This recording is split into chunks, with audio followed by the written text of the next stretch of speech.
Hello and welcome to my morning report analysis videos on Monday the 27th of June with me, Richard Perry, market analyst at Hantech Markets. Wow, well, markets are still trying to settle down after this Brexit decision by the UK.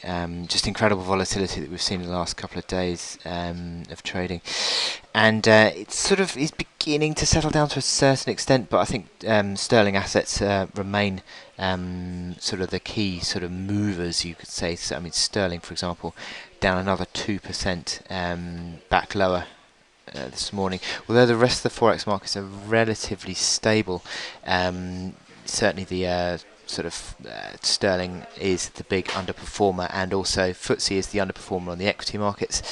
And it is very interesting that we're seeing these moves now. Let me just show you dollar index. I mean, look at that move, massive move into safe haven trades on Friday.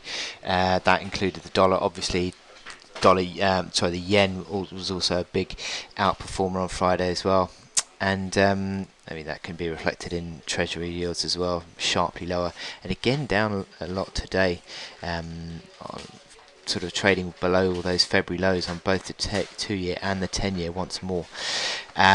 Oil started to certainly have a bit of a selling pressure, although it's just rebounded slightly today, and that sort of reflects this reasonably slight improvement that we're seeing in risk appetite. Although, as I sort of have started talking, equity markets have started to fall away again. FTSE is over 1% lower again. DAX falling away, CAC falling away. So, I mean, these are sort of moving markets, and I think that they're going to be continuing to fluctuate around with the general trend of negativity in the coming days, but certainly at the moment the selling pressure is nowhere near as great as it was on Friday. You can see that with the VIX or VIX, which is the US options volatility, sharply higher, and sort of reflects the fear that we're seeing in markets at the moment. And the VIX basically prices options, and it sort of reflects when the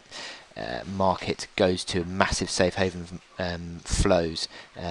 You'd see downside protection bought, which is put options being bought on your on the S&P contracts, and hence this spike up in volatility there. So that's what we're seeing on the markets now today. So it's continuing with this general theme of risk off. You're seeing gold prices higher. Again, not massively higher, just $10 higher on the day, and I'll talk you through the charts in a little bit, but really interesting moves that we are seeing nonetheless. Now, in terms of other announcements today, not a great deal of economic data to be released today. We do have the US trade balance for goods traded at 130, expected to deteriorate slightly to 59.5 million. But perhaps Mario Draghi is going to be the more interesting aspect this evening. 6:30 UK time, Mario Draghi is set to speak, and maybe he's going to sort of talk about some degree of the Brexit impact potentially there. So watch out for that. But that takes me to my chart of the day, which is the Aussie today. Aussie has been a really sort of an improving asset as the sort of risk improvement had come at the sort of front end of last week. Obviously, the Brexit decision massively skewed that back the other way. Big outside bearish engulfing pattern, and it closed below that, and you can see the momentum sell signals coming through here. Got another sell signal on the stochastics, RSI falling away, MACD lines, but not massively negative yet. RSI still at 52, MACD lines above positive. And I was sort of talking in the morning report about the 73.85, which is this line here, which was a breakout line and then became a bit of a pivot level. Basis of resistance on that rebound, minorly supportive, but obviously broken intraday. But again, look at this. On Friday, obviously, we broke through it back to 73 figure, which again is now supportive. But today's move hit a low of 73.82 and then rebounded.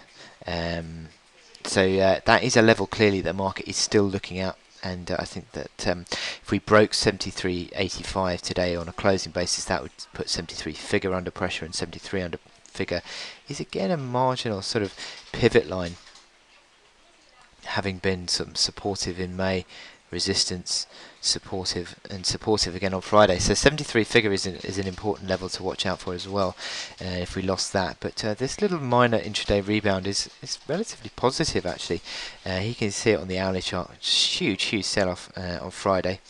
Rebounded, but retested that 73.85, but that's held on. So as I said, that is a key level as this market looks to settle down. So you've got your key levels at 73.85 and up at if I can get the crosshair on it, which it won't do because of the moving averages, annoyingly. 75.10 is the rebound high that we've had today. So that's your resistance now.